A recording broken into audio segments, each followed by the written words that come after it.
od bespismenosti do tropismenosti. U pradavna vremena, dok su ljudi živjeli u nekakvim susjednim zajednicama, sporazumijevali su se vrlo vjerojatno nekim zajedničkim jezikom.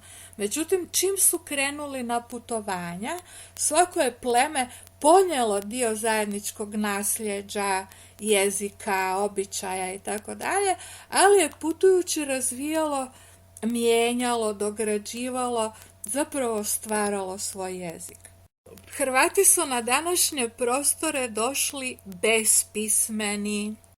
Crnorizac Hrabar je napisao šta znači to bespismeni. To znači da nisu imali pisma, ali su imali sustav crta i ureza kojima su brojili i gatali, jer su bili pogani. Došli su dakle na prostor gdje je bila neka jaka dominantna kultura, koja je imala i jezik, i pismo, i književnost. I pokrštavanjem oni su zapravo počeli koristiti latinski jezik i latinsko pismo. Tako je latinski jezik, a to se vidi lijepo na spomenicima kneza Trpimira, pa kasnije kneza Branimira, postao prvi hrvatski jezik jer su njime zapisana imena prvih hrvatskih vladara i to latinicom.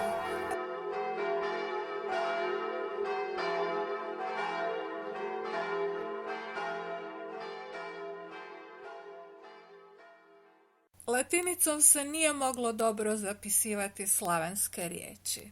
I zato je, kako veli Crnorizac Hrabar, čovjekoljubac Bog poslao Slavenima Konstantina filozofa zvanog Čiril i njegova brata Metoda, koji su stvorili 38 slova novoga pisma, a to je pismo bilo glagoljica.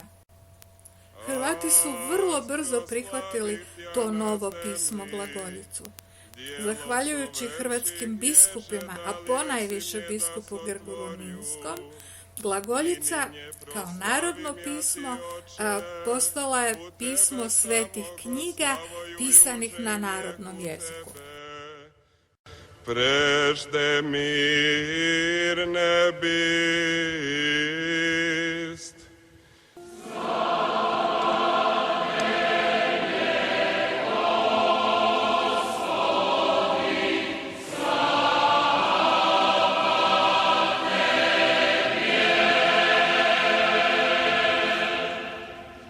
Ovaj reljef prikazuje hrvatskog kralja Dmitra Zvonimira.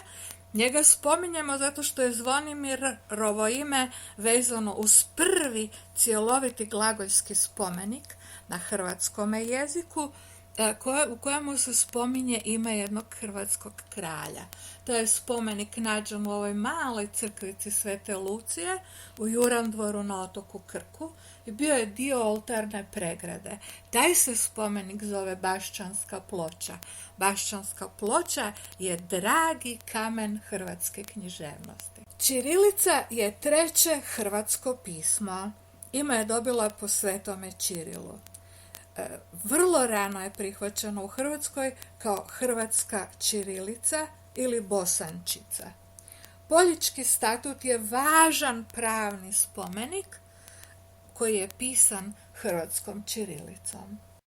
Hrvati su bili jedinstveni u Europi po tome što su u ranom srednjem vijeku, u samo nekoliko stotina godina, od bespismenosti stigli do tropismenosti. Imali su 3 svoja pisma, latinicu, glagoljicu i ćirilicu.